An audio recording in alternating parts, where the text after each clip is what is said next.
Hi, I'm David Norris, and I'm serving up the perfect podcast, Pompey Platter with Russ, Daz and Haz. Play up, Pompey!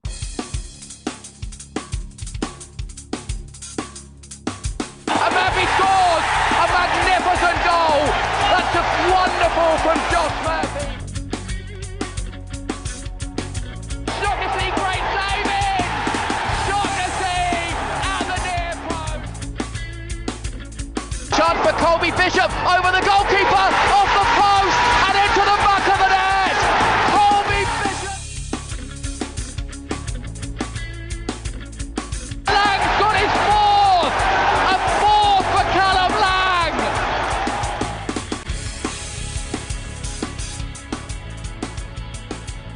Hello and welcome to the Pompey Passer podcast, season 2, episode 17. Who needs a left back anyway? As always, I'm joined by Haz and Russ. How you doing, boys? You right? Yeah, not bad, thanks. At least we've got a win to talk about. Exactly. Yeah, Yeah. I want to forget about last night as quick as possible. Yeah. Well, let's quickly get it over and done with then, right? Yeah, well, that's what we're going to do. We're going to go over the Sheffield easy for me to say. Going over the Sheffield United game first. Then we'll follow up with the Millwall review. I can literally not talk. I need to put my teeth in. And your hair on. Yeah. And then Bristol City preview, Dazzla's Darts, Russ's Taskmaster, and Harry's Who Am I? Literally, I struggled to say Taskmaster then for some reason. So, yeah, last night, for me, it was over as soon as the penalty we went down to 10 men came in. So I had the whole of the second half to sort of be pretty relaxed about everything, to be honest. But so obviously there's a couple of talking points I think we just really go over because I don't think there was really much that went on in the game apart from that. Us defending set pieces and of course Terry Devlin turning into Buffon on the line. Russ. Frustrating though, wasn't it? Because I know it's instinct or whatever, but I still would have been all right with 11 men 1-0 down. Yeah. That's the thing though with that it's just reaction, isn't it? He probably I would guess he didn't even know he did it until he did it. Do you know what I mean? It's one of those things where you just don't think. But obviously the main problem was us defending that set piece anyway. Russ, you got what are your thoughts on our defending of set pieces at the moment? Yeah, sort of like listening about, sort of hearing everyone's opinions, and I'm talking like more pros, like listening to the pundit go Gareth Evans and Paul Hardyman talking about a guy Whittingham's. I don't care about what Tim says on Twitter. Sorry, Tim. And it's kind of like a mix of what we've said in our group chat of you have to look at Doyle and the coaching setup, but you also have to look at the players as well. I think the way we're set up, every corner lately, I look at how we're defending it and thinking they're going to score, before they've even kicked it. Because it's just shocking. We've talked about it before, all this zonal crap, and we went through a stage of it last season. Remember, there was a derby we did it against as well, and it was just all over the place. And then we seemed to just got out of that and just went back to basics, which is what corners should be. I'm sick of all this modern day football crap with set pieces. You know what I mean? Fine attacking, fine. You want to do all these weird attacking stuff, whatever. But defensively, just get your biggest man on their biggest man to man, mark them up, play on the front post, play on the back post, and get on with it. You know what I mean? But at the same time, the players don't look like they want to win the ball. It's an issue. I don't know if it's a confidence issue because I'm not saying we've ever been very good at defending set pieces, but it seems to be the last sort of month and a half that we've just become absolutely terrible. Obviously, there's questions about Doyle and the players. What do you think? Do you think it's like a 50-50 kind of thing, or are you swaying more towards one or the other? I go more towards Michael Doyle, simply because, as obviously when we won League One, Joe Perdomo was there. We were really good from set pieces.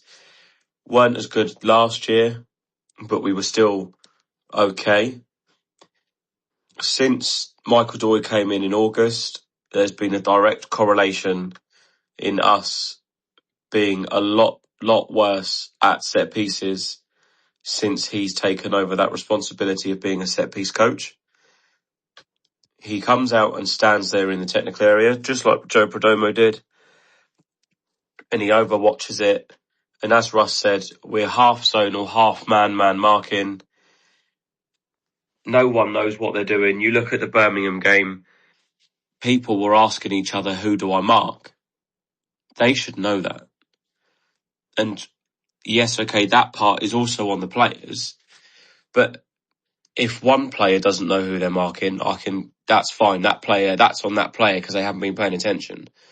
But if you've got multiple people asking who they're marking, that means that the message that they've been given isn't clear, it's not obvious, and they don't know what to do.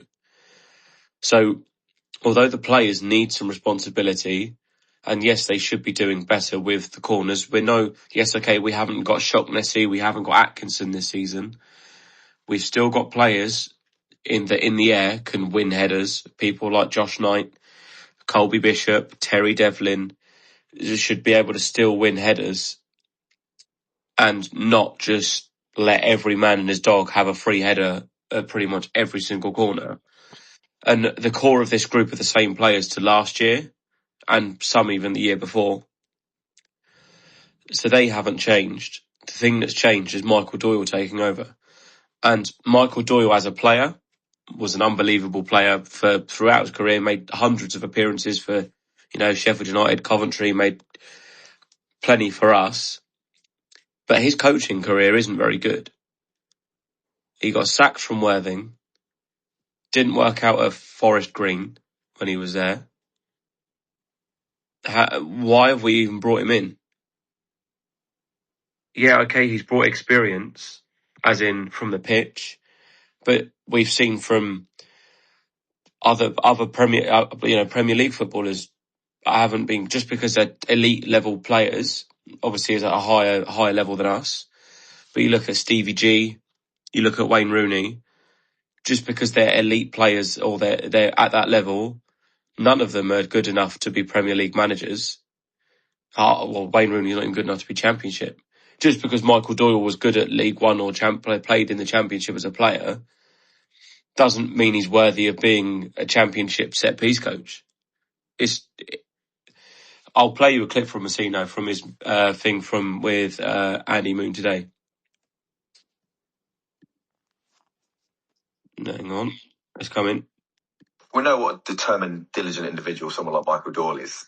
Set pieces are sort of his portfolio. How does he feel at the moment when things are like this? Yeah, I think there's a couple of things there. Obviously, Michael's devastated at what's happening set piece wise, but no more so than myself. And the every single department at the football club, we don't work in silos, so it's not like Michael goes off and does all the set pieces and he delivers them, he leads them. But every single thing that we do on a set piece, I sign off 100%. Everything we do on a set piece, I sign off. I look at the setup, I look at the markers. I watch us practice set pieces on Monday and Tuesday, and it is 100% my decision to defend the way that we defend and to select the players to defend in the way that we're defending. To me, that Messino taking complete ownership of that is him protecting Michael Doyle. I just don't think he wants to. It's not very good if you're going out one of your coaches in the media, is it? So for me, he's just taking that responsibility and burden upon himself to cover for Doyle. What do you guys think? The thing is, as a head coach manager, like you have to take full responsibility anyway. Okay, it's like we're like working in any team, the manager, team leader. No matter if someone else has made a mistake, that eventually falls on you anyway. So you will always take the brunt of the blame because it's your responsibility to make sure your coaches, your team are doing what you want of them. So yeah, okay, I think he is also protects him a little bit, but I think really he's just talking that it is him that signs it off, because it would have to be him that signs it. Because if he turns around and says, "Oh no, I didn't know anything about those set pieces," I would be really worried about that, But he's because not going to do that in the media, is he? but that's what I don't think. I think what he means is that he oversees it and he's okay with it and he's fine, and he's the one who has to make that final decision. It's like with all the other coaches, they can do bits and bobs, but really it falls down to the head coach, manager, whatever you want to call them. So yeah, I think he's being genuine there. I do think but I don't think he's totally protecting him. He's protecting him in a way that he's being honest about it. Like, he's not just hanging him out to dry. As I said, I'd be worried if John Messino didn't know anything about the set pieces or didn't sign them off, because it basically all falls on him in the end. Russ? I think he's just been a good manager there and just protecting his staff. Although, yeah, he has to sign things off, but what's the point? If he's going to continually interfere, he's appointed them because they trust him. You know what I mean? The managers take you're talking any job. If something badly goes wrong, the manager gets looked at as well. But, there's no escaping that our set pieces have got worse under Michael Doyle, and progressively worse. I don't ever remember any point in Pompey throughout my throughout the history of me supporting the club where I think literally every, I'm not even exaggerating, every corner and free kick I feel like they're going to score. Well, that's proven, because 7 of the last 10 goals we've conceded have been set pieces. And again, Gareth Evans and Paul Hardyman after the game said, you take away their corners and their set pieces, what does Sheffield United do? Well, that's it. The first 40 minutes, up until that corner that led to Terry Devlin thinking he was playing handball, we weren't amazing going forward, but as an away performance goes, I was happy. It was all right. We got to 40 minutes, or just about. We'd restricted Sheffield United as the home team from attacking and creating anything, really. We kind of sat there, let him have it. The possession was fairly based. We weren't creating a lot going forward. I agree with that, but defensively, we looked okay. Then you have the fact that from a corner, you get a completely free header. Terry Devlin, I'm torn. Somebody thinks he's a twat for doing it. The other part of me thinks he's still young. It's a bit of instinct. He's just reacted without thinking in sticking his arm out to try and stop it, which he did. He could have at least pretended it hit him in the face or in the chest or something, rather than immediately hold his, like, oh my God, and put his face in his hands to see, like, oh no, I shouldn't have done that. Not a good poker player, I would imagine. But the problem is that the ball hit him down by his waist. That's where his hand was, pretty much down by his waist, I think. Well, the weird part is I don't know about you two, is the camera. I couldn't understand why he gave penalty for it first. Yeah, it's a very good. The ball was so close to Devlin as well, to his body, that he didn't have to move his arm out much to do it. So it's just one of those things where I think he just flicked a hand at it. If the ball was maybe half a yard more to his left, he probably doesn't put his hand out there. He probably dives with his body. But because it's there, that's kind of all he could do. And it's a very good spot from the ref, to be fair. I mean, it's one of those things. I think the way the ball went over the bar, which was fucking impressive, to be fair, would have been a great save from a keeper. I think that looks like, because he didn't raise his leg, so it's not like the ball took a trajectory upwards. he wouldn't have done that from his hip. So, and his feet and his legs didn't come up. So I think, and when you see it from the angle behind the goal, it's clear as day. I don't think the referee's ever going to miss that. And obviously, every single Sheffield United player appealed for it, and obviously along with Terry Devlin's reaction straight after. But until that moment, we were doing all right. As I said, we weren't amazing, but you go. Obviously, we'd have all preferred, and I'm sure Devlin would agree. You know, he'd probably rather let the goal go in and stick with 11. You can kind of go again. But as soon as that went in, you're down to 10 men. The penalty is scored by Peck. Yeah, it was just trying to damage limitation, really. And within the next 10 minutes, we concede another set piece, losing that first header, that flick on, and Bamford kind of bundles. Schmid is actually in the goal. He catches it in the goal, so he lost his bearings. Whoever's marking Bamford is just letting him go for a walk as well. And he literally knees it in over the line from about 2 yards out. So again, that's... Did either of you feel like Schmid was a bit off yesterday?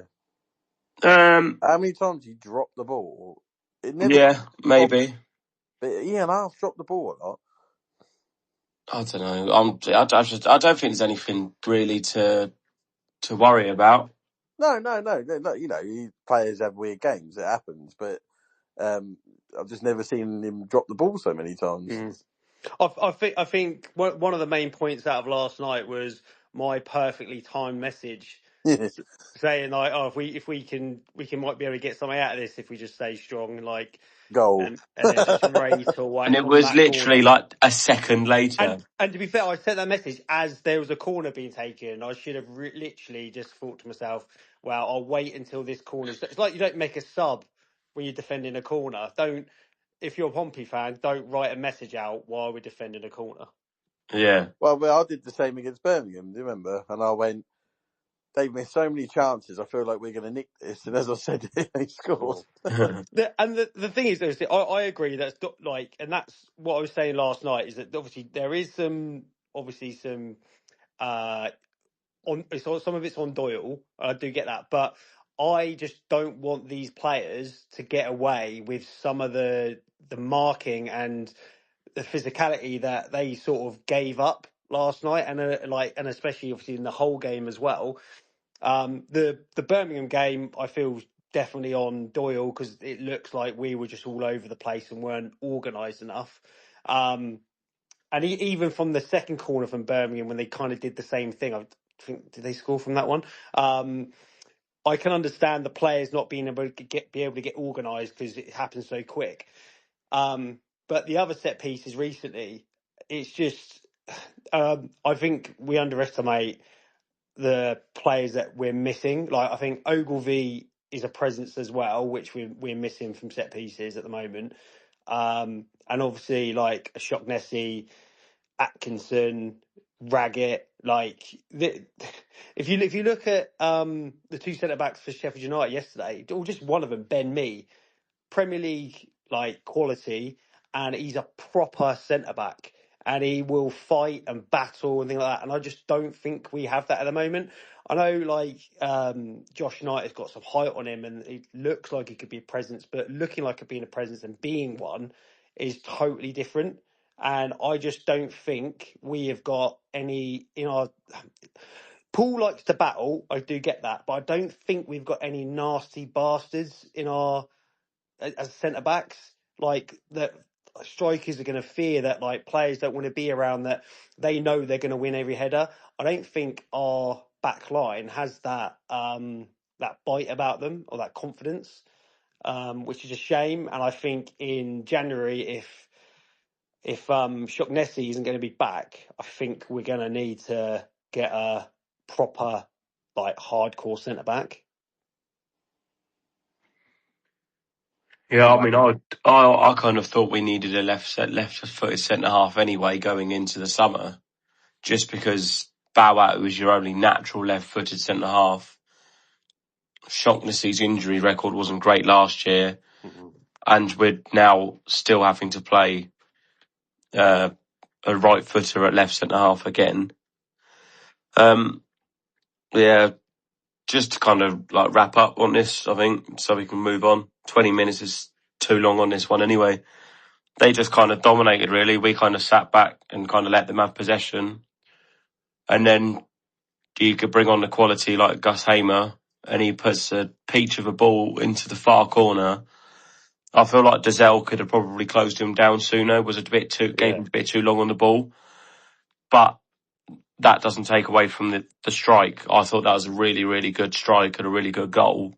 To be honest, that strike when he scored that reminded me of if you ever watched Mike Bassett when they give 3 cheers to Ramirez. Yeah. I was like, 3 cheers for Hamer. I was like, great finish, mate. That was brilliant. But obviously, by then, I felt the game was too far away from us when the penalty and the red card came out. But when it was 2, it was just keeping it down to not be embarrassing. And then obviously when Danny Ings came on, it was important not to let him score. But we didn't do it. I mean, as we said, there wasn't much in the game. Set pieces were different. If we could have maybe kept it at 1-0 for longer, you never know. The Sheffield United fans might have got a bit angsty, and then we could have maybe nicked something. But what do you think it is again? It's another example of performing well in the first game of the week and then just completely disregarding everything again for the next game. Like we've done it. We've done it so many times. What is it? I think it's just a moment that it is that moment, the red card and the penalty, that's just done us. And I don't think we reacted to it very well. How many moments are we going to have though, Daz? Come on. Yeah, but like, as we said, we were happy going up until that point, weren't we? So if we'd have gone into half time, 0-0 with 11 men on the pitch, we probably come out a different team. When you come out, the problem is when you come out 10 men down, 1-0 down, 10 men down. Yeah. Down to 10 men, 1-0 down. I'll tell you what, we have to do something. Losing 3-0 with just Nico in goal ain't bad. Yeah, exactly. But the thing is, like, we have to come out and try and score because there's no point in defending a 1-0 loss. So I'd rather lose 3-0 going for it. But in hindsight, we didn't really go for it, did we? I can't. Cooper had to make a save second half. How many times have we been here? Even this season, we had a good game. Okay, we drew against Wrexham, but we should have won it. But the performance was there. And then we went to Hull and absolutely shat the bed. We did it so many times last year as well. Is it like, and bearing in mind, this is the same team. So again, Wrexham to Hull, he didn't change the team, but we still shat the bed. He did it again here. Millwall, good game. You get a win. Don't need to change the team, but they still went there and they weren't as good. Well, is it the coaching putting too much emphasis on the first game and not really having, like, are they not putting enough emphasis on the second game? Is it a mental issue? Are the players not fit enough and strong enough to be able to deal with 2 back-to-back games? In which so he needs to change it and not keep the same team. It's got to be something because it's poor. I think yesterday is different to the going from Wrexham to Hull, going from Millwall to the. And I know, like I said, from the penalty and the going down to 10 men up until then, we were relatively happy, and you never know what could have happened after that. We'll never know. I just think that's different from what we went from Wrexham to Hull, from Millwall to last night. I think it's just a tad different. If we go, obviously, on Saturday, if we don't play well and we don't get a decent result, then yeah, it will be kind of the same thing as it was going into the whole game. But I suppose we have to wait and see. Should we move on from this game? Yeah. Yeah. Or Russ, is there anything else you want to say? No. Right. Well, we can move on to something that was a little bit more positive. And obviously, what is this episode is called Who Needs a Left Back Anyway? I think there was a discussion earlier in the week about left backs. and who played there. And it turns out our right backs playing at left back scored 2 lovely goals. Russ, give us your thoughts on the game. Well, it was nice to not only win, but won it a good game as well. Do you know what I mean? Like, you know, good performance. Well deserved. Could have been more. Nice to see Sega's back. Thought he was class the whole game. And then Lang come on and looked like he ain't been away. Schmidt was kicking was unbelievable Saturday. Some of the passes he made. Just again, like we said the week before, he just takes you up that another level. I thought the defence looked solid. Regan Paul, I thought looked like his old self. And yeah, and Kozlowski, fuck me. I thought he was unbelievable. It was just a really, really nice game to watch. Enjoyable. Swanson, what a goal. Probably my pick of the two. And then, obviously Sega's unlucky not to have it chalked off. No, he's been given it. Has he been given it? Yeah, the dubious goals panel have given it to Segacic. Yeah, I've watched enough times. That was going in anyway. Like, and I'm biased. And also it gives Harry points. So I'm sure you said that game, didn't you? Mm-hmm.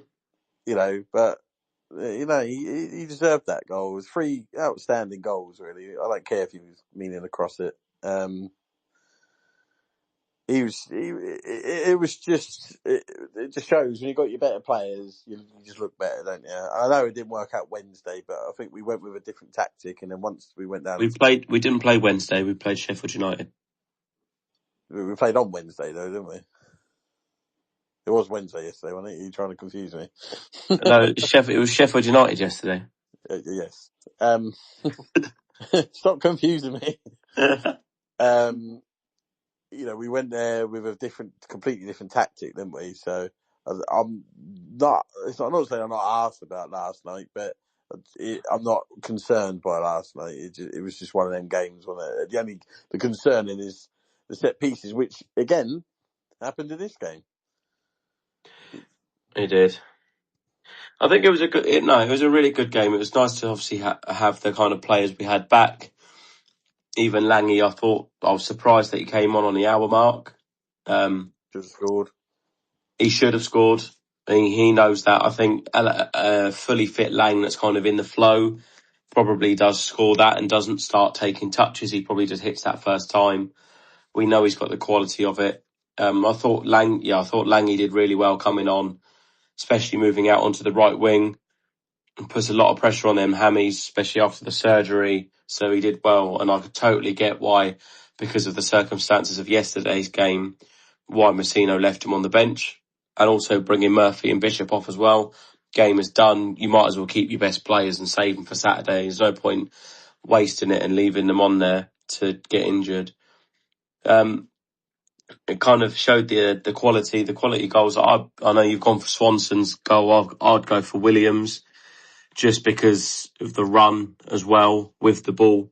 He reads the pass from the Millwall defender, nips in front of the right winger, and then just goes on a lovely little jaunt for 40, 50 yards, and then somehow decides he's gonna Zach Swanson scores and Williams goes, no, I can do one better.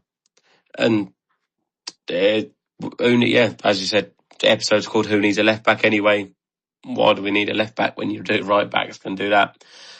I don't know who was saying about playing them academy players. I don't know about that. He didn't really have a clue, did he? Idiot. It's a shame. The only kind of fault I found in that game was the fact that when obviously Joe Bryan got sent off, clear red card for me. Although it was in our half, he basically snapped Callum Lang in half. Callum Lang could have easily broken a leg or an ankle in that challenge. It was a very dangerous challenge. So you have kind of numerous instances of why he would be sent off, whether it was last man and Callum Lang was through anyway, although he was on the wing. then it's the fact that it's endangering an opponent and a reckless challenge is probably why he was then sent off. But once Joe Bryan was sent off, we kind of let them back in the game. That's when you want to go for the kill. Is they're down to 10. Do what Sheffield United did to us. Okay, we won 3-1, but Sheffield United didn't look at Sheffield United were in no danger of us going for it and getting any foot in the game. They didn't allow us to do that. We allowed Milwall to do that.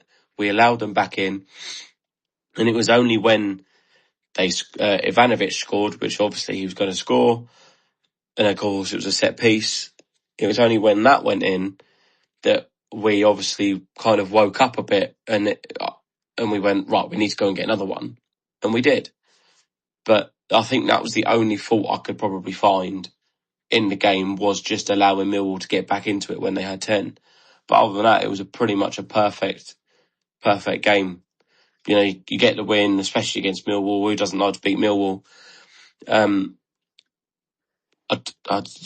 the likes of Sekacic back and Lange back and Nico back, I thought Bianchini did okay. It was obviously the performances of him haven't been good at all, probably. So he can't really get much worse. But he looked better than he has done previously in that game. But then he went against Sheffield United and looked lost again. He's one I'd still be sending back in January. But yeah, I thought it was a good game. Yeah, Bianchini, just it's difficult because, and even like last night, there was moments where you go on, Bianchini, like he goes and wins the ball back, and then all of a sudden he's like, well, pass it then, and he don't pass it. Defensively and teamwork and work rate, he's got that, and it's really good. But then going forward, it's like he hasn't got any ability. I mean, he can't cross, he can't pass, he can't shoot. It's almost like he should be a right back. Yeah, he's not a winger. Certainly not in the Championship. No, and he just. People compare him to Severa. I think he's better than Severa. Yeah, definitely. Yeah, definitely. At least Bianchini has some kind of brain. Well, he has some kind of football ability. Well, the thing is, Bianchini does give us at least something. Like with Silvera, I just didn't see anything at all. Like at least that was like playing with 10 men. Yeah. But I'll tell you what, one player I do want to touch on before we move on is Mark from Hungary.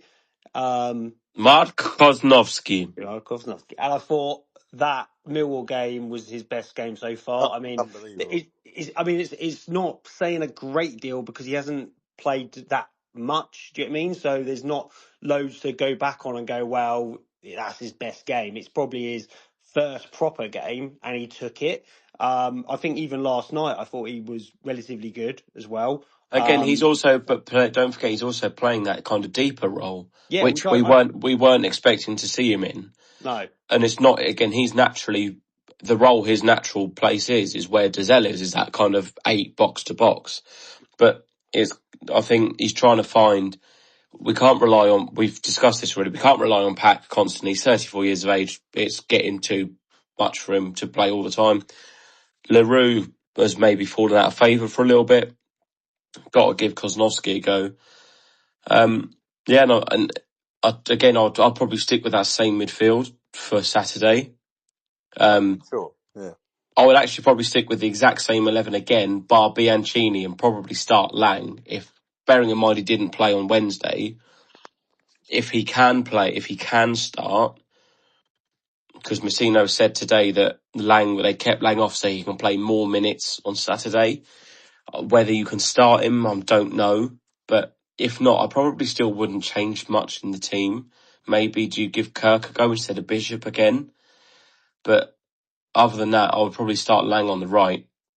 But other than that, I would leave it the same. Yeah, I agree with that. Because there's no one else I see, or maybe even Yang. Maybe you start Yang instead of Bianchini on the right and then bring on Lang. But apart from that, there's no one else on the bench that screams he deserves a chance. Are you surprised that we haven't, since Murphy come back, tried Yang on the right yet? I am, because especially when we've been desperate for it. Again, before, when Yang was on the left, he was playing Kosnovsky on the right. He's put Devlin up there. He's put Swanson up there. He's put Williams up. He's put like everyone up there. And I know you've got Lang back, but Yang played on the right for QPR last year, and he's played 14 times, and I think 10 of them he started on the right. So why wouldn't you just give it a go? And he's a fucking better footballer than Bianchini is. And I know he's a different kind of footballer, but that would probably be my one change for Saturday, would be Yang for Bianchini. And then even if it's at half time, you can bring on Lang and give him half the match. Yeah. I fully agree. I suppose it depends on what who's fit enough for Saturday and who's recovered enough and who's done well in training, I suppose, and who is best suited to playing against the likes of Bristol City. Is there anything else you guys want to touch on from the Millwall game, or should we move on to the Bristol? No, that was the Harry, perfect segue. It's right Lovely. in front of you. Did you see Messino fall over when the third goal went in? No, I didn't. I was too busy cuddling other men. I looked over and he was they were like helping him up. I didn't even see him stack it. I mean, it would have been nice. It would have been quality if he did like a little Klinsmann dive. That'd be nice for that. But that would be a little bit over the top though, wouldn't it? For like for a third goal against 10 men at this stage of the season. Does a Jose and runs down the touchline. Yeah, I'd love it if he'd done that. Even if I don't care, it was against bloody under 12s or something. Third round of the FA Cup against like a conference south side. Yeah, fuck it. I love seeing things like that. Oh, people always moan. I don't like him, but people moan at what's his name, the ex-Scum manager, Russell Martin. No, the one that's at Charlton. Oh, Nathan Jones. I don't like him. Don't get me wrong, but I don't like him because of his antics. I love managers that do that. The problem with Nathan Jones, he does that for the camera. You can see he looks at the camera and then does it. That's not for him. That's not a natural thing. I don't think. I think because there was that in the playoff semi-final. He stood there. He looks. He sees the camera. Then all of a sudden he falls to his knees, praying. It's like. Oh, mate. Yeah, all that shit. I'm like, yeah, all that's gay as fuck. I mean, do you know when do you remember Martin O'Neill used to when he was at Leicester? He used to just jump up and down every time Leicester scored. Love it when managers do that. I can give it. Right, Bristol City preview. Russ Do you have our little City stats? I do have our City stats indeed. So Bristol City, they started off all right. Beginning of the season, they've dropped off a little bit. So they've had 3 defeats in their last 5. They lost midweek as well. They lost 2-0 away to Wrexham. Previous that, they beat Swansea at home 3-0. Away seems to be a bit more of a struggle. They got whooped 5-1 away by Stoke as well a couple of weeks ago. They're currently in 7th place, 7 wins, 5 draws, 5 losses, 26 points. So you think there's not that many points between us and them in 7th, and they're kind of on the cusp of the playoffs. It's the kind of game you want to get some points on the board. Scott Twine is their top scorer of 6 goals. Ryan Stillwell's favourite player ever. Doesn't have nightmares about him at all. Head to head, obviously last year, what was the score at Fratton Park? Was it 3-1 or 3-0? I can't remember. 3-0, wasn't it? Can you name me the 3 scorers? Bishop, Lang, and Murphy. That is correct. Yeah. So yeah. Where the Bristol City game was where we really started to notice just how good Murphy was. Yeah, it was. I'm sure it was. What a guy. I really would wish his brother wasn't as good as he was, just so we could have 2 Murphys. Referee is Jeff Harris's best bud, Sam Allison. Oh Jesus. Yeah, might as well not bother. He was alright last time he refed us, if I remember rightly. But did you see all that stuff about the women's game he ref. Yeah, he didn't have a good WSL debut, did he? No. Yeah, well, last time he refed us, we won. We won 1-0 against Watford. But obviously, we don't have the greatest of... And did he piss Watford off? I remember they kept going mad at him all game, weren't they? I don't know, mate. He's just shit. He's just a shit ref. I I don't think there's anyone that actually likes him. He just pisses everyone off because he's that shit. At least you know he's just shit for everyone and not just for us. So far this season, he's refereed 8 games, brandishing 35 yellows across Championship, League 1, League 2 and the Premier League 2 as well. In the Championship, or the games are 4 yellow cards, 5 yellow cards, 7, 6, 2, 4, 2, 5. So maybe 3 or over, 3 or more if you're inclined to. I'll probably leave it out, to be honest. Yeah, especially with him. He'll probably send about 9 people off by accident. Yeah, so Fun and Games of Fireman Sam is back. Jeff and Tom, I hope you get your Sam Allison Appreciation Society loyalty cards out ready. So, to our fixture predictions, obviously Millwall, Russ, you got 0 because you went for a 1-1 draw with Murphy. Daz, you got 1 point because you went for a 2-0 win, but we won 3-1. And I got 2 points because of that beautiful little Aussie maestro, Adrian Segacic, because I got the correct goal scorer. And then we all got 0 points for Sheffield United. So Daz, you stay top on 15. Russ, you stay second on 10. But I closed the gap by 2 points and then third on 8. Ooh, it's getting close. It is indeed. R9 haircut still on the table. It's not happening. Who is going first? I'll go first. Fuck it. Go on then, Russell. Oh, he said Russell. We win 2-1 and Murphy scores. I'm going to sneak in next. I'm going to go for a 2-1 win as well. I'll go for my little Aussie maestro, Segacic. Dazzy. See, I want to go for a win. I'm going to go for a win as well. But I don't want to do 2-1 as well. But the thing is, I can't see them not scoring. They've just got so much set piece. So it'll be from a set piece. So. Yeah, but the problem is they've got so much more as well. At least they don't have Rob Atkinson. Yeah. Well, is he injured at the moment? Yeah, hamstring. But they still got Dickie, and he scored a decent goal on the weekend. Yeah, you imagine when Rob Atkinson's fit, look at the size of that fucker. Like, they're massive centre-halves. That's what you're on about, Daz, isn't it? Well, I saw his game the other day. Dickie slipped in the front post and got his head on it. So that's going to be a worry. Do you know what? Let's go for 3-1 Pompey.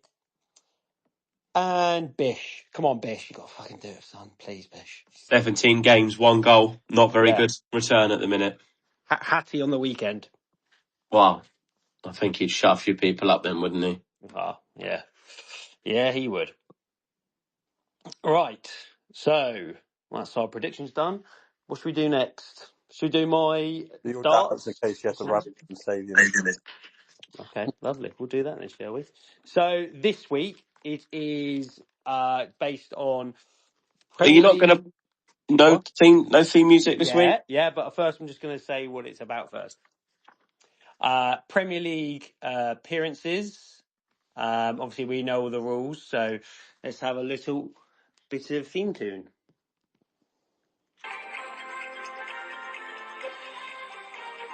I thought you were going to do Stranger Things today.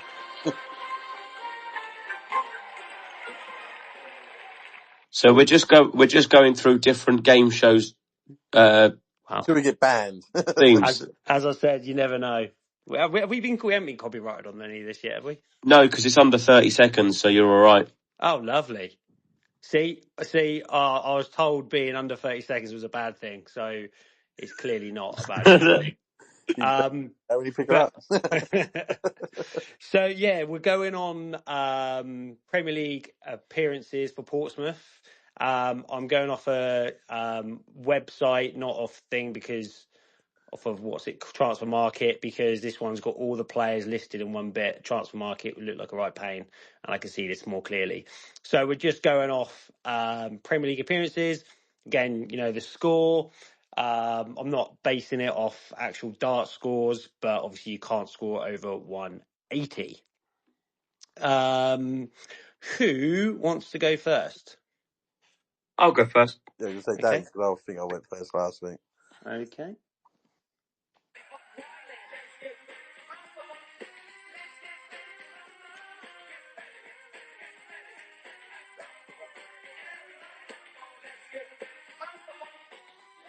Okay, getting close to that. 30 seconds, Daz.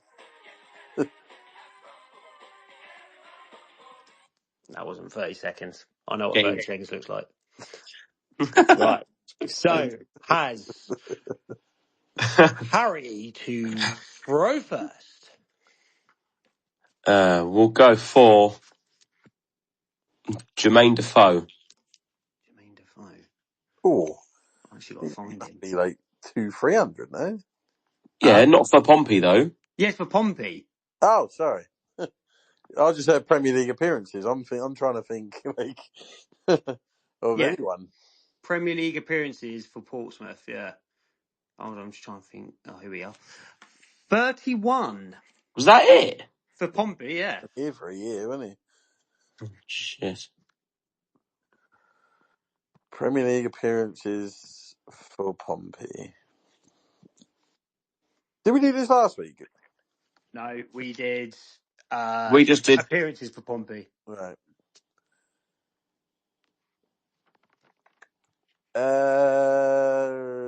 David James. David James. 134.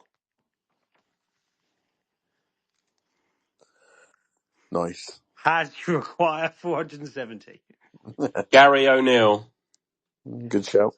100. That's it. 100, that's what it says here, yeah. Russ. Matty Taylor. 144. What am I on? You're on 223.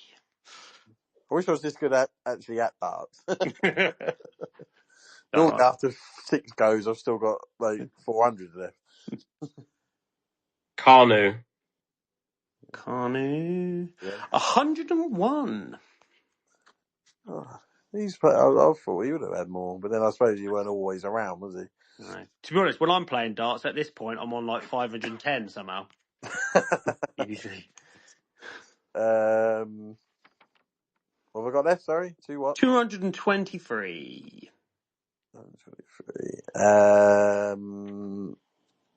Sylvan Distan. Sylvan Distan. Let me just find this. 77. That'll be more. Linvoy Primus. Linvoy Primus is more towards up. 113.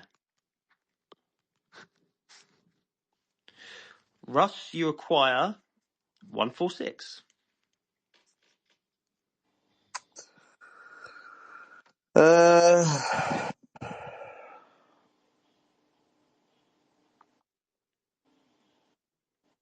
Just trying to think who was there long enough.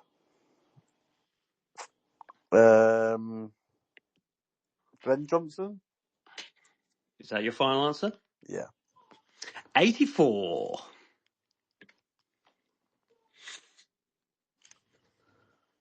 Has you acquire 156.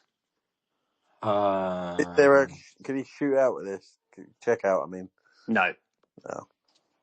Boring. Fucking hell.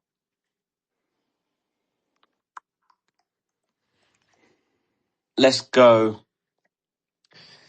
Diarra. Don't think that'd be me. He was injured half of it. Let me find him. 24. Yeah. Walking now. That actually surprises me looking at that. Do you remember he clearly didn't want to be here anymore and just pretended to be injured and then went around good. What have I got left? Russ, you acquire 62. You can't check out, but you can obviously be within -10. Okay.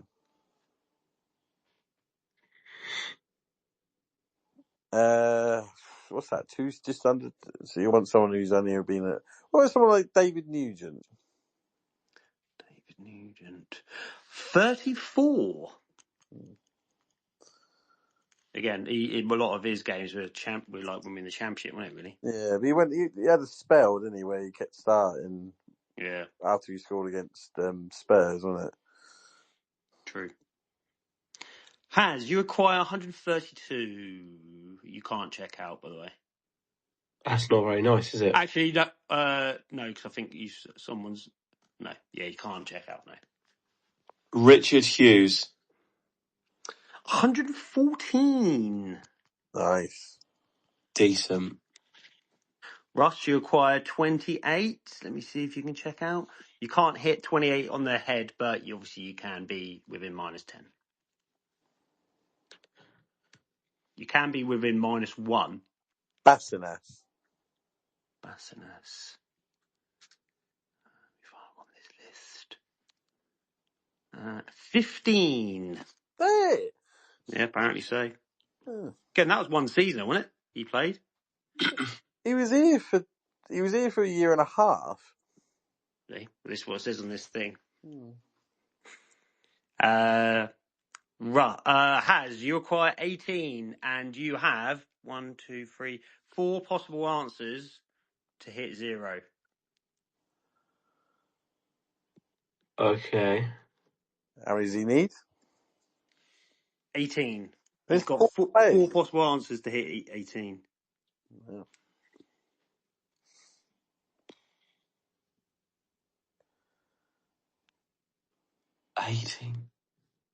Van den Boer. Shout. 19. Oh! You're a -1. Russ, if you can hit, you have to hit 13 on the head, and you do have 6 possible answers. Oh, bloody hell. That can hit 0 on the head. 6. 13. Unlucky 13. Obviously, you do. If you hit 14 as well, you'd be on level. So you do have another 3 options for that. But I want to win. yeah. What happens if we draw? You can't draw in darts. No, there must be something. We just maybe have one more, and then the closest to 10 or something. Who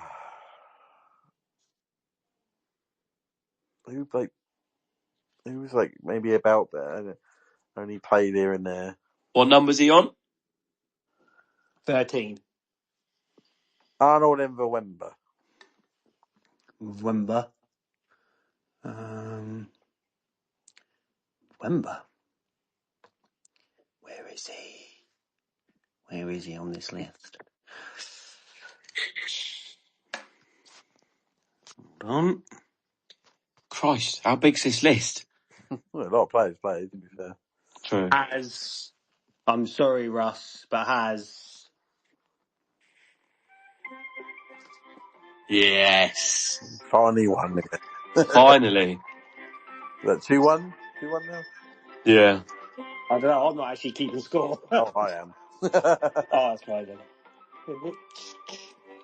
How many did Arnold Enver-Wemba play?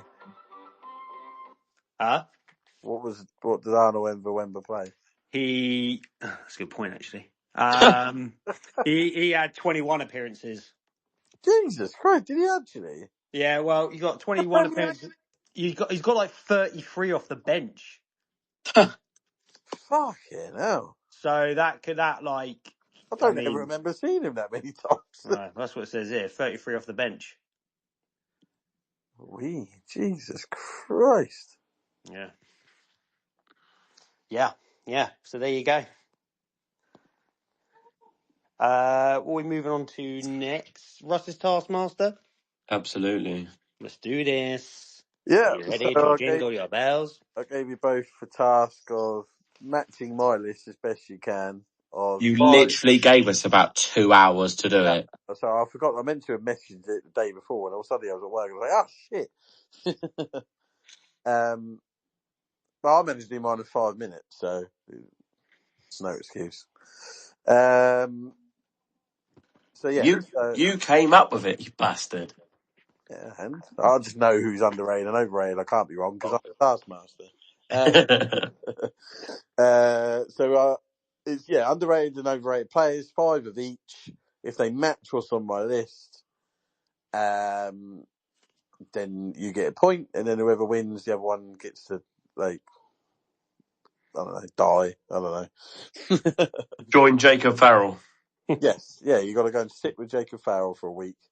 To be fair, I feel injured every single day I wake up, to be honest. So I know how he feels. Right, so we're gonna start with the underrated, and if you both say a player, if you match it on my list, you get a point.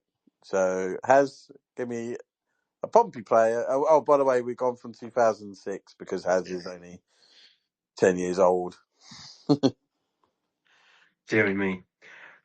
First player is Luke McGee. Luke McGee. I don't have Luke McGee.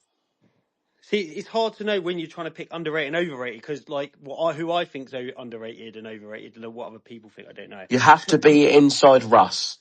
Okay, then. I like the way you went for a goalie though, because that's good thinking. But Luke McGee, I think he was just properly rated, wasn't he? The Well, first. not by Kenny Jackett, he wasn't. No, yeah, but you're looking at it from my perspective, who I think is Yeah, and you hate Kenny Jackett, so I thought that's why you might go for it. true. But then he brought A in lot of mine are Kenny Jackett based just because of your hatred for him. right. Daz? When I go underrated, I go off of I don't think they got the praise they deserve. This Yeah. man did in the last season, of him being here, but for the rest of it, he didn't. Sean Raggett. I almost put him in, but he's not on there. Oh. Just because by the end, like you said, that he got the rating he deserved. I mean, Yeah, but I think if you've been there that long and you've only got one season where people appreciate you, I think that's underrated. he get player of the season a couple of seasons before. He did, yeah. So I get what you mean. He was just a Marmite player, wasn't he? Yeah. Right. Another one then has Oliver Hawkins. Bang on. Yes. Love the man. Wallet. Absolutely the reason why we became shit under Jackett in that season we should have gone up was because he dropped the player that was making Lowe and Curtis goals week after week. For Evans. Yeah. Evans scored loads of goals in that front four.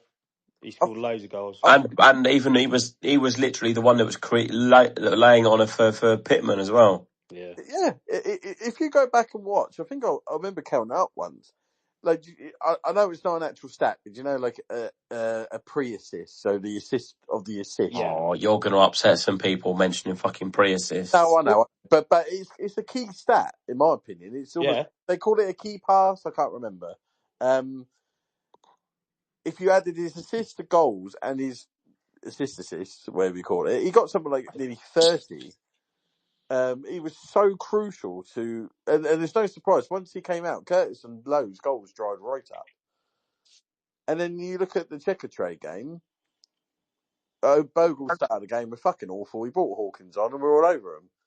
And he won, and he scored the winning penalty. Exactly. Yeah. No, I loved Hawkins. He was an underrated player, and when he played centre back, he was class. And he scored one of the best headers I've ever seen. Yeah, it's a beauty of a header. So well done. Yeah, point to Has. Daz. My next one is not our director of football, Richard Hughes. Oh yeah, well done. 1-1. Bloke outmarked. Liverpool's director of football. Oh yes, he is actually. Very good point. Yeah. So two performances always stood out for me for him was. Do you remember when Fabregas at the time was like the best player in the Premier League? Yeah. I think it was a Boxing Day game, or it was just after Christmas. We played Arsenal. He marked him out of the game completely. Like Fabregas did nothing. He pocketed him, and then he did the same against Milan. Pocketed Kaká. And he smashed Quasi to bits. Yeah, and he got Ronaldo sent off. Yeah. Yeah, no, Richard Hughes, 100% on the underrated list. Has who did I have? I actually went for another Kenny Jackett player who was shafted. Was Louis Dennis. you know what? That's a good shout. He did look like a baller, didn't he? And Yeah, just he was never given a fair crack of the whip, was he? No. I always wanted to see more of him. He always played him in the Papa Shit games. Yeah. And he balled out, and then it got to the league games, and he was like, "No, you don't deserve it." And I was like, "No." The weird thing was, he played him in the FA Cup against QPR at home, and he was unbelievable. We then played Oxford a week later away, and he came on with Pittman, and he was unbelievable, whipped the ball in, and Pittman scored that bicycle kick. Yeah. And then we saw him again, and it was like, And then he ended up back at Bromley. It's almost like he went, hang on a minute, he's too good. He makes us look entertaining to watch. We can't have him. Fucking get rid of him. He's at Torquay now, I think. He's down there somewhere, isn't he? Yeah, I think I saw it at Torquay. Yeah. That's a good shout, to be fair. I did forget about him. But he's not on my list. Daz? I think a player that was important for us getting promoted out of League Two, which obviously I don't think he was a bit in and out, was Cal Naismith. Was he underrated? No. I don't think he was as appreciated. That's the thing. That's the sort of players I pick up. Oh, I thought he was He was our top scorer, wasn't he? Yeah, but the thing was that was in. I still think he got a lot of stick. It was that season we got promoted to League Two where he was getting loads of stick from the North Stand, wasn't he? He had that issue, so I think fans didn't like him. Yeah, well, I think Harvey Marks has something to say about that. No, I didn't. I thought, other than a few idiots in the North Stand, I always thought everyone loved him. But there we go. I went for another League Two winning player. Was Linganzi. Oh, shout! That is a shout. In the midfield with Michael Doyle. That mad Doyle got a lot of the praise, and rightly so, but I felt like he was a bit he was just there. But if you actually look at what he was doing... Did he score a mad goal against Carlisle? Yeah. Yeah, he did, yeah. That's a shout. I actually feel bad I don't have that on the list. I mean, he is sorry, I mean. Yeah. You will get a formal letter of apology later on. You will. One of mine is probably a bit controversial, but I've got a good reason why. Daz? One of mine is Sean Davis. See, I thought about Sean Davis, and then I thought, I don't think he was underrated, or he was just kind of rated. If that made sense. I just don't think, the thing is, I was trying to pick players where either people didn't appreciate them for what they did, or they went a little bit more under the radar. And I don't think Sean Davis stood out as much as he probably should have, I suppose. He crossed my mind. Yeah. But I was a bit I thought he was just suitably rated, if that makes sense. Suitably rated. Is that 5? I've lost count. We've got one more left to do. One more left. Right, go on then, Hans. Last one. My last one was actually... Hang on, I've lost it now. I've only got 4. I've missed one. I will just pluck someone out of thin air. We'll go Glenn Little. Why not? Glenn Little? He nutmegged Kaká. You don't shut up about that. Would you? Well, no. No, exactly. I don't blame the bloke. If that wasn't a criticism, I just mean every time he's ever a co-commentator on Pompey or he's on a podcast, he always mentions that. No, I don't have Glenn Little. Daz, your final one? I realise this player actually is probably a year or two before Has, but I did have Alexi Smerton. Yeah, good shout, but it's before Daz has started. Yeah. Well, so there's 1-1. So I had, and I'm surprised even you said it because I've said it many times about this player, Jamie Ashdown. I nearly said him. Yeah, I've said many times. I think he's one of the most underrated. People always say, like with Schmidt, he's the best goalie we've had since David James. And I think that's harsh on Ashdown because he was quality, especially in the Championship. Maybe not so much in the Prem. So yeah, I went Jamie Ashdown. I went Hayden Mullins. I always thought, I know he got Player of the Season, but I always felt like people never rated him. I don't know if it's just like my group of people I hang around with, but they all seem to have hate. They were like, he's shit. But I always thought he was quality for us.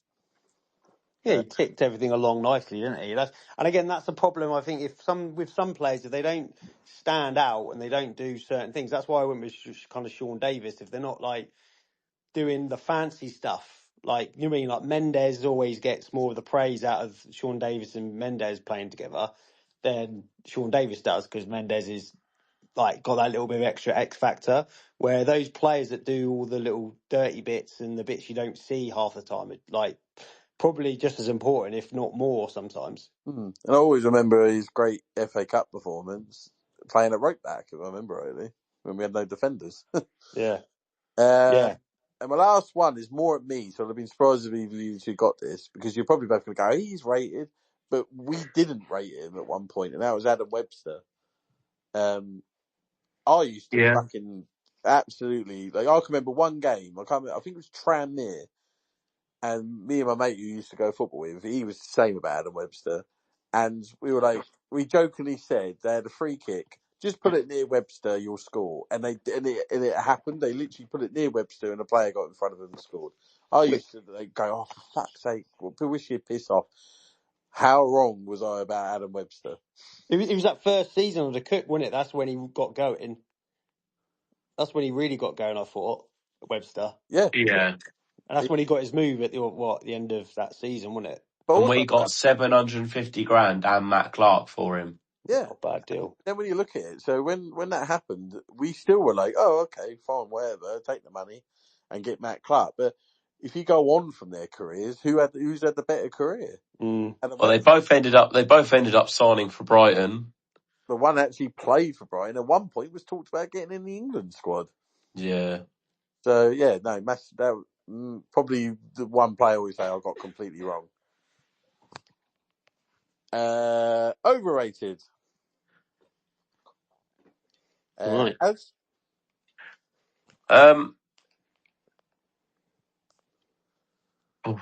Michael Jacobs.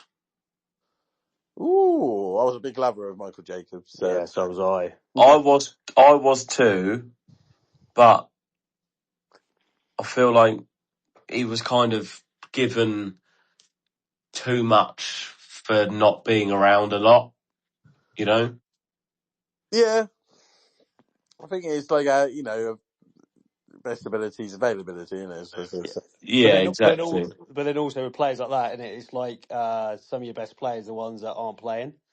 Because like when the teams are doing well, you're like, we need them back, and it's like they come back, you're like, oh, I don't know why we needed them back. My one, Does Laurent Robert. Shut up. He was like, I mean, overrated by us or overrated in general? No, he was overrated for us. I thought that's what we're going for. He was overrated for us because he came in. He didn't, apart from one free kick.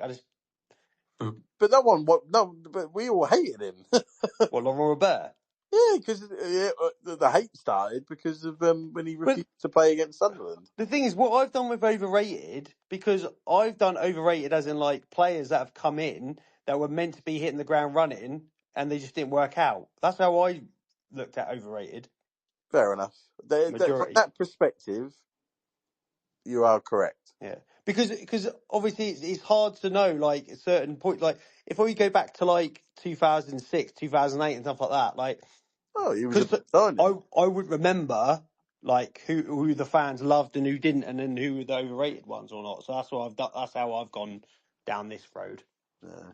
It's definitely who Taskmaster thinks is overrated. And I didn't rate Laura Robert, so. Has Michael Brown. Oh, that's harsh, isn't it? Is it? Is it though? I liked Michael Brown.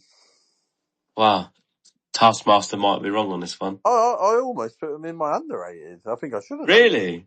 I like Michael Brown is like my kind of. I do like a centre mid like him, like someone who's just going to snap someone in half properly. Love him. Love any sort of centre mid like that.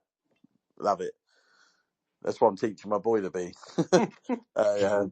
Leg breaking centre mid. That's Kasingi Yengi. Oh, do you know what? I swapped him out. I swapped him out. No, I swapped him out. Yeah, I was like, I thought I'll get laughed at for saying Cassini Yengi because the reason why I did put him in was when people were saying he's better than Bishop.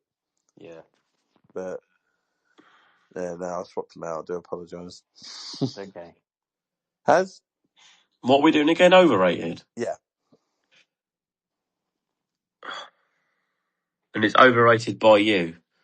Yeah. Can't be wrong.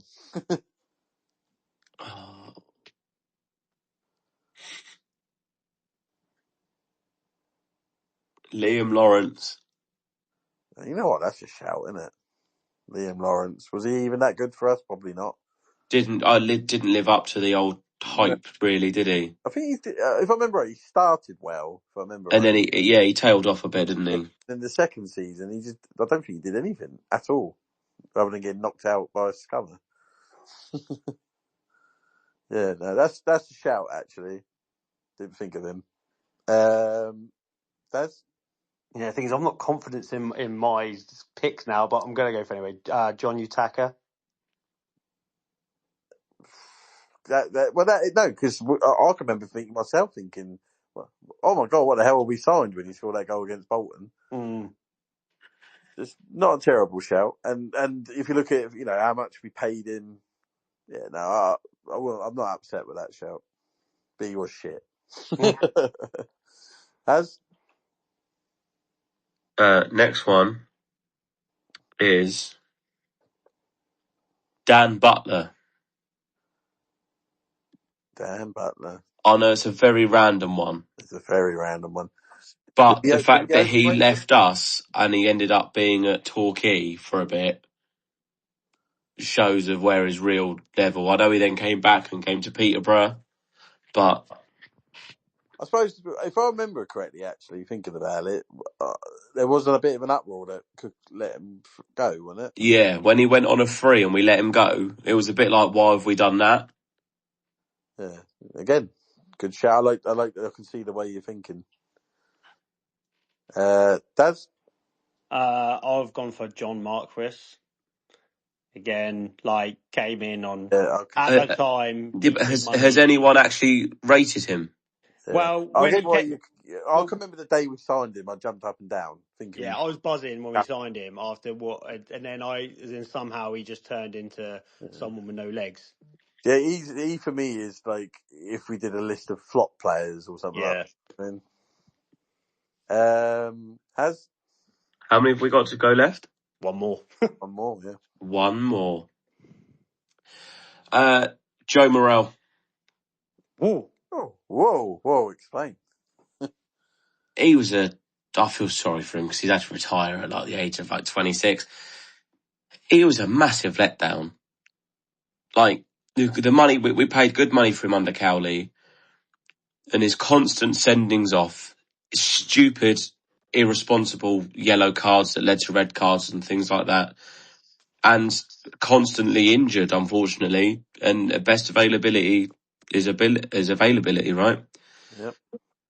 But for the money, really, might be a bit harsh, but I think I've got a couple of harsh ones, so I felt like when he played with Pack, I think Pack did a lot more of the legwork than he did.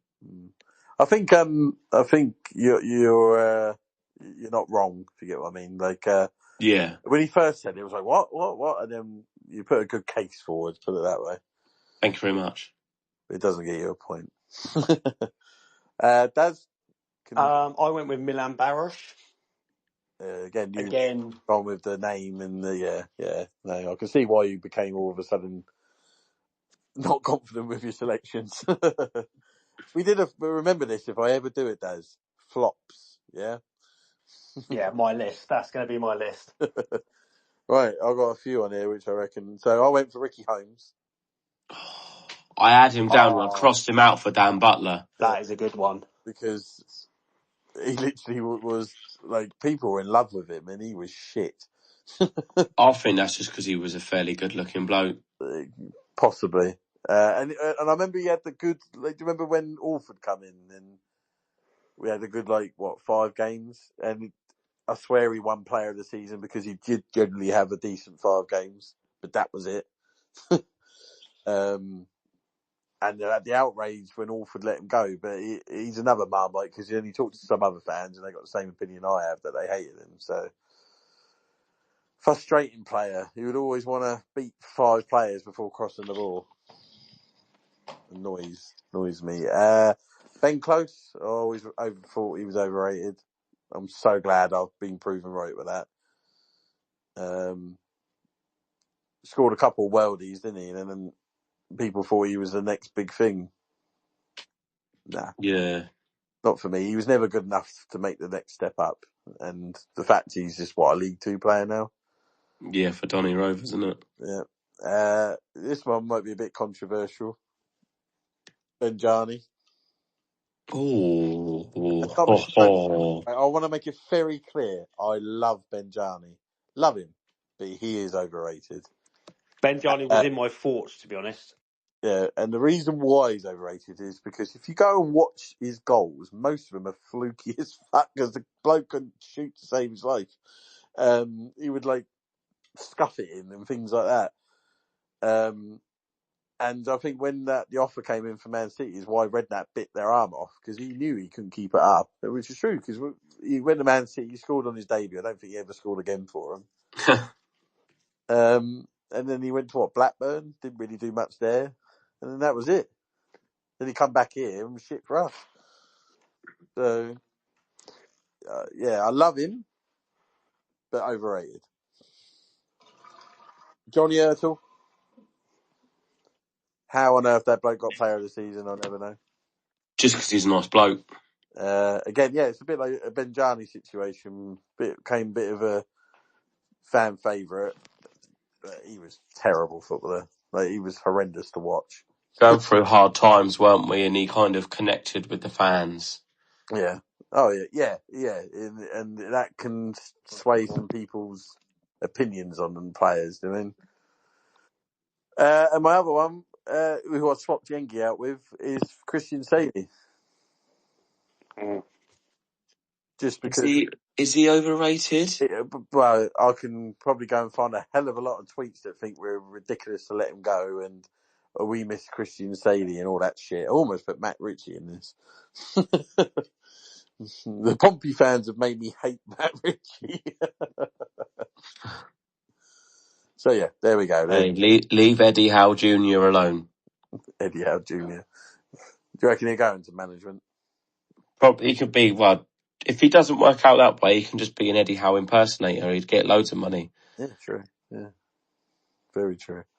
Right. Well, I don't need of you one, so you both got to die now. All right? Oh, right. See you in a bit. So come on in, Hans. Favourite time of the week?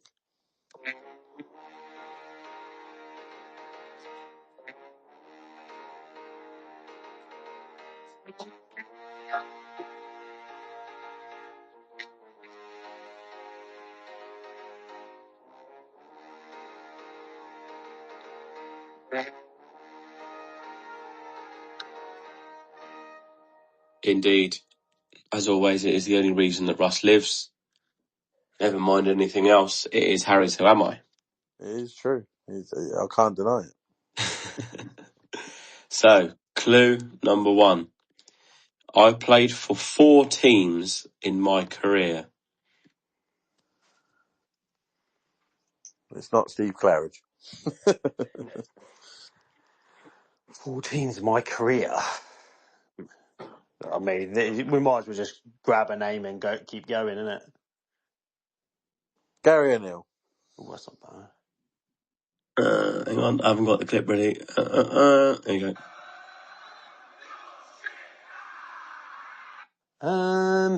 Well, now I say that, I can't think of a player. Luton, Pompey. Matty Taylor. Just trying to think of him.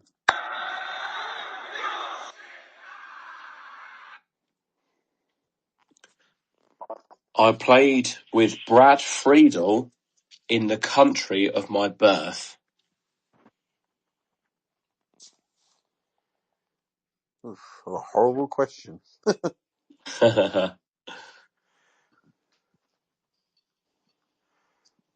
So, where's Brad Friedel played? He's played over here. He's played in America. Where else did Brad Friedel play? Do you reckon the guy's American? Not like Precky. Well, that's what I was just thinking. Precky? See, I bet Brad Friedel's played somewhere else now. But I can't think of who. What other Americans have we had? Duncan Turnbull. Is that his name? What, the guy that we signed from Notre Dame? Yeah. Is that your guess? I see you get out of the way.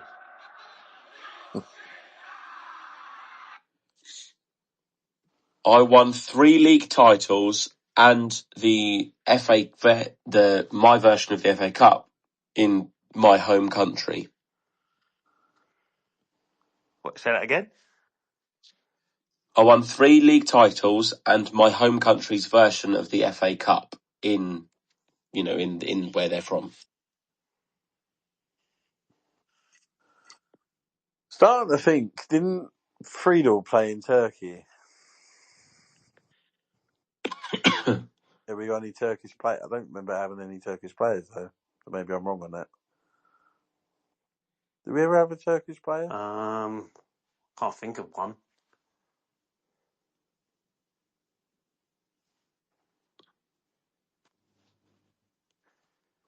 Cannot think of one.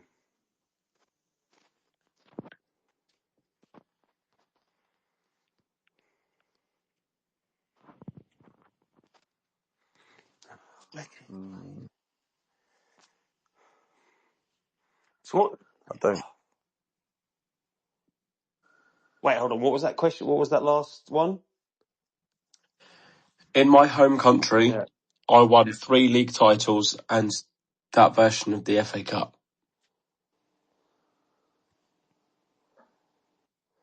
Jesus. Who else has Friedel played for? I'm sure he was in Turkey, but we haven't had no Turkish players. So do you think maybe he's just being played like it's an English player? He's gone anywhere at some point in his career, especially being American. Canadian? Has he played in Canada? Could have done. Do you have any Canadian players? Nope. This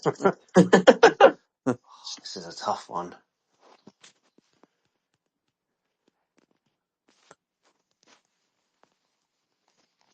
What about Croatia, Denmark,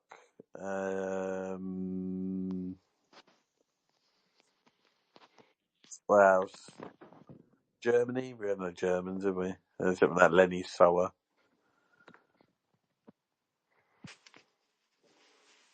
Croatian or Denmark? What do you reckon? Should we go for one go Croatian player, one go Denmark I'll player? go with a Croatian player. I'm going to say there's probably more likely to be 90s because it's definitely before he come to England, in my opinion, because I know for a fact that he retired in England. So it's going to have to be a 90s Croatian. So maybe Prozinecki? Yeah, go on, Prozinecki.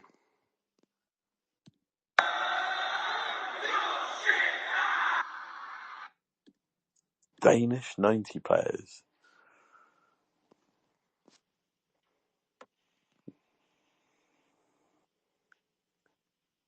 You think of anyone we read that's Danish? No. Is the answer. Maybe it's not Danish. Norwegian? Swedish? Oh, not like Mathias Svensson, do you reckon? Could be. Fuck it. Mathias Svensson. Alright, fine. You win again. What's this noise? Oh, you fucking bellend.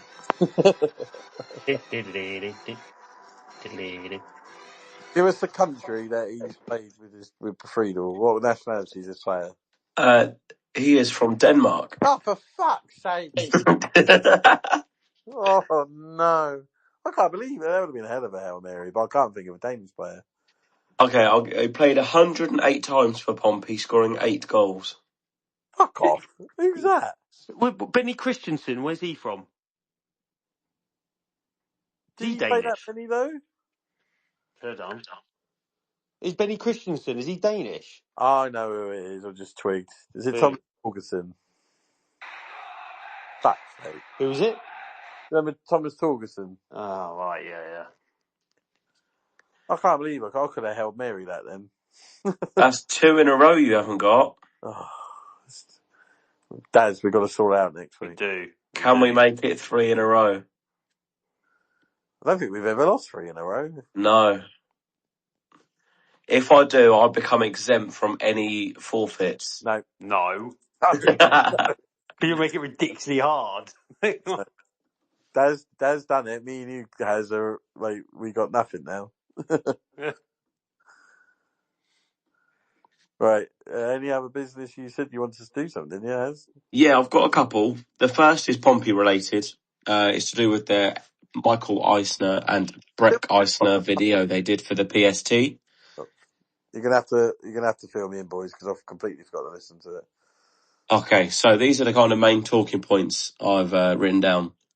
So, according to Michael, the ambition is still there, and they are still as enthusiastic as they were when they first bought the club to get to the Premier League.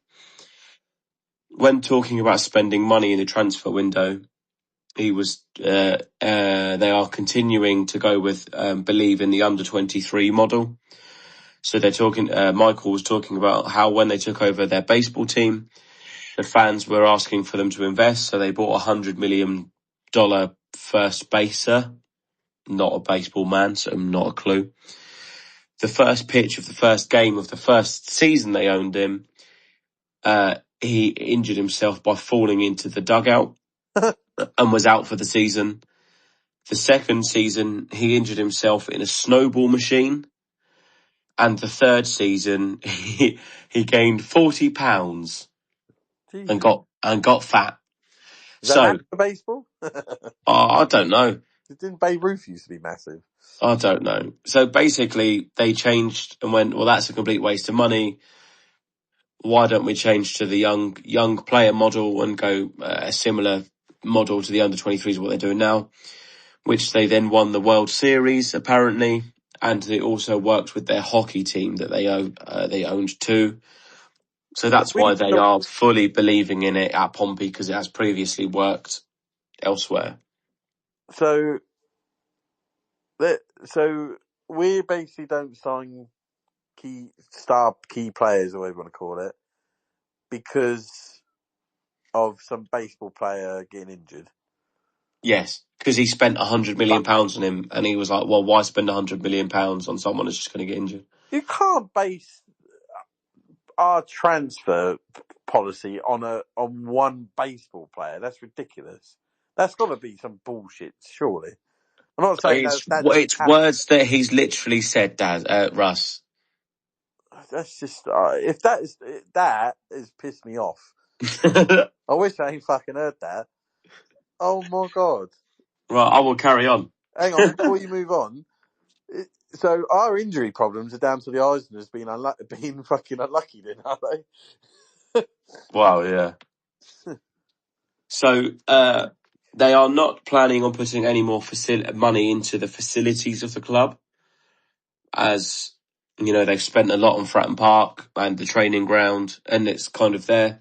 So they're wanting to pull back money on non-playing money available for the non-playing spending out expenditure, and they want to concentrate on the pitch spending.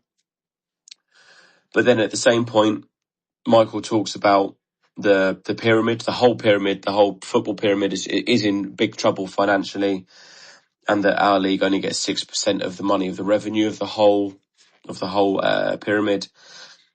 But with the regulator coming in under the government law, hopefully it will help boost the finances. And this is quite a lot of this is I've kind of paraphrased, but this is a direct quote. We can't spend 8 years trying to get into the Premier League. That would be catastrophic. The finances are a serious problem. Have you got anything to say to that? Kind of knew that anyway, didn't we? The amount you need to spend in a championship is ridiculous. But he's saying we've basically got 8 years to get up before we need to go up into the Premier League within the next 8 years. He best fucking start investing then, isn't he? Wow, yeah. He also said we need to, quote, figure out the finances. And also another quote, trust me, we are not getting relegated. He said that a year ago and he was right. Well, last year is we're not getting relegated, period. But now we've got to trust him. But he finished off by saying, well, Breck said that the Millwall owner told him we had a good squad, apparently. And Michael finished by kind of summarising and saying everything is going well within the club, mostly more towards the men's side, apart from the last few games.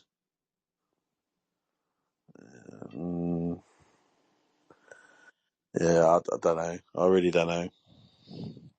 Gaz?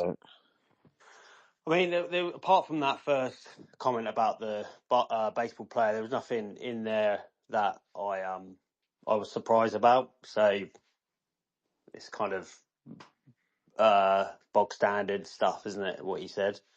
Not worried about him saying about it'd be catastrophic if we didn't get into the Premier League within the next 8 years. What, saying it would be catastrophic if we didn't get into the Premier League? Yes. We can't spend 8 years trying to get into the Premier League. That would be catastrophic. I don't think that would be the case. Well, the thing is if they're saying that, then he has to, because if he carries on just spending the budget that we got, then we ain't got no chance of getting in the Premier League. So. But it also contradicts himself because he says about the fact that we need to get in there within the next 8 years, is the way I read that quote. But he's also said that we need the regulator to be able to spend more money. So what is it?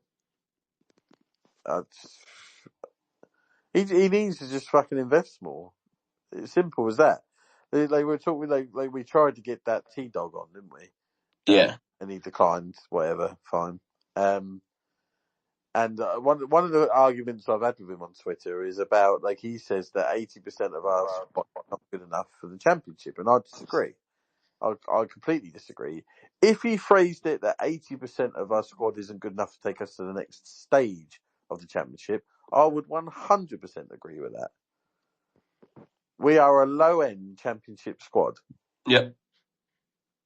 Definitely. We will not get any further up the table other than maybe 16th last season. We might finish 13th this season. Like, that's it. I mean, we ain't going to go any further unless we invest. We will be like Preston. You just sort of sit there and that's it. And you might get, that one season where things click and you can challenge for the playoffs, but then the following season you back down there again. So he needs to decide, are we a bottom end championship club that's looking over your shoulder all the time, that you might have the one season out of 8 that you might get a lucky chance to get in the playoffs? Or do you invest? It's his choice. We can't make him do anything. No, I agree.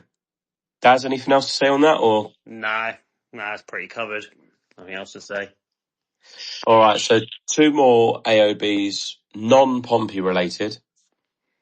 The first was, I assume you both saw what happened between Everton and Man United the other day on Monday Night Football. Idrissa Gana Gueye slapping Michael Keane in the face. Yeah, yep. And getting sent off. Yep. Did you think the red card was fair? Red card was fair for that? Well, I think it's less about fair. It's just the rules, isn't it? Or Yeah, laws. but should the referee have brought in some common sense? Or suppose this is what other people think. I think, he strikes someone in the face. Well, that's it. You get sent off. If he's raised his hand to another player, does it say opposing player or just player? It says the rules say opposing player or any other person. Well, there you go then. Then that's the law. I think they have to keep it as it is just because it's a safety thing, isn't it? I mean, yeah. But also, you got to think, like, if kids see that and they see it gets away with it, are they going to start slapping each other? Exactly. Like, these people are supposedly idols for children. If they see, it's not a good precedent to set. No, you don't see that. No. You slap someone in the face, you should be sent off, whether it's, your teammate or not. Yeah. Last one was, everybody obviously knows where the World Cup is next year. We'll be doing our own little kind of podcasts every couple of days or every week or so on the World Cup. Cristiano Ronaldo was sent off. Oh, don't get me started on this. During the qualifiers against, I can't remember who he sent off against, but he missed. It was Republic of Ireland, wasn't it? It was, yes. So he was sent off for elbowing, I think. But because it's violent conduct, he was given a 3-game ban. So he missed the first game, which was their last qualifier, which was their second of that last international break. So he has 2 more games to serve the suspension, which would be the 2 first group stage games in the World Cup for Portugal. However, FIFA, in their wise wisdom, have suspended those 2 games for a year, meaning he can then play in the first 2 games of the World Cup group stage, which he shouldn't be eligible for. Now, this is now creating a rule to suit FIFA because he is one of, or was the best player in the world at some point. He is probably one of the most recognisable names in world football, and FIFA clearly want him there to boost the attendances and get people talking. Now, the other thing is with that is you have players like Nicolas Otamendi for Argentina and also Moises Caicedo, I believe, for Ecuador, have both got 1 match bans due to the accumulation of yellows, but they haven't been given permission to have it suspended. So they are now having to miss the first group stage game of their respective countries in the World Cup. But little old Cristiano, because he's chums with Donald Trump and Gianluigi Infantino, and Donald Trump wank each other off, he's now got away with it. How was that fair? It's disgraceful. It is disgraceful. It's not fair. It's disgraceful. It's a load of shit. Same thing would happen with Messi, by the way, for anyone who goes... that would. I think they're probably the only 2 players that it would probably work for. And what annoys me is, all right, maybe name-wise, they're the 2 biggest names at the tournament. But they're both past it. I mean, like, it's just a joke. If you do it one, you have to for everyone. Yeah, agreed. I personally feel like the law should be, after the qualifiers, it should be wiped anyway. Like the World Cup should be its own little kind of hub, its own competition. So anything from outside, even if it's the qualifiers, it shouldn't count, if that makes sense. Yeah, I know what you mean, yeah. But you cannot do it for Ronaldo and not do it for... There's going to be other players, but Otamendi and Caicedo are the ones that I know and I've picked. And there's going to be other players because that is just blatant favouritism and bias. And it's you're going against the integrity of the game. But it just if they had changed the rule and allowed Otamendi, but we all know it's because of Ronaldo. You would go, but at least it's fair. Doing.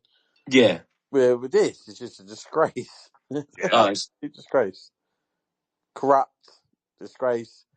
I still think there was dodgy dealings at the last World Cup, especially being in Qatar, and how they wanted their PSG stars to make sure they're in the final because there was some dodgy shit in every game between them two countries.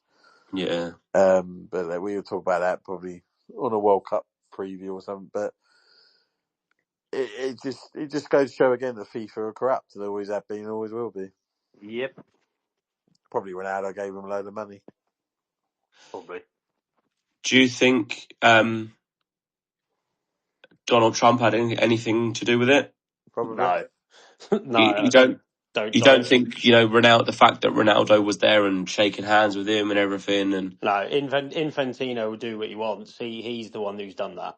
It's like Donald Trump probably doesn't care. To be fair, it's Infantino. All Ronaldo to do is have a word in his ear, and he'll change it. So I don't know if it's got anything to do with Trump. It's him. so it's all on Infantino being corrupt. Personally, yeah. I mean, don't forget, it depends how he feels on the day. Infantino. Today I feel disabled. Today I feel that's like literally what he said. yeah, I know. Today I feel corrupt. Yeah, pretty much, yeah. The thing is, he's not as corrupt as Sepp Blatter. Like that man. No, Like or Platini for that matter. They literally were spawn of Satan's, but But that's like saying Jimmy Savile wasn't as bad as Dr. Harold Shipman. true. Yeah, the FIFA, and he's been in, to be honest. And he's complete. It should be like an independent thing, in my opinion. Yeah, 100%. But there's too much money in it. Oh, That's the it's problem. never going to change, unfortunately. Never when Blatter got found out and Platini and all them lot, I really hope that was like the downfall of FIFA, but it really wasn't. No, indeed not. Right, should we leave it there, boys? Yeah, all good. Yep. good. Lovely. Right. Well, cheers, guys, for joining us. Thanks for listening on your podcast choice platforms of choice. So we'll see you guys down Fratton Park, 12:30, isn't it? Against Bristol City on Saturday. It is, yeah. You'll always get confused which ones are lunchtimes, which ones aren't nowadays. But let's hope we can follow up our last home win with another 3 points and put Wednesday behind us, and then hopefully then kick on and let's try and string a couple of wins together, shall we? But anyway, guys, until then, up the Blues.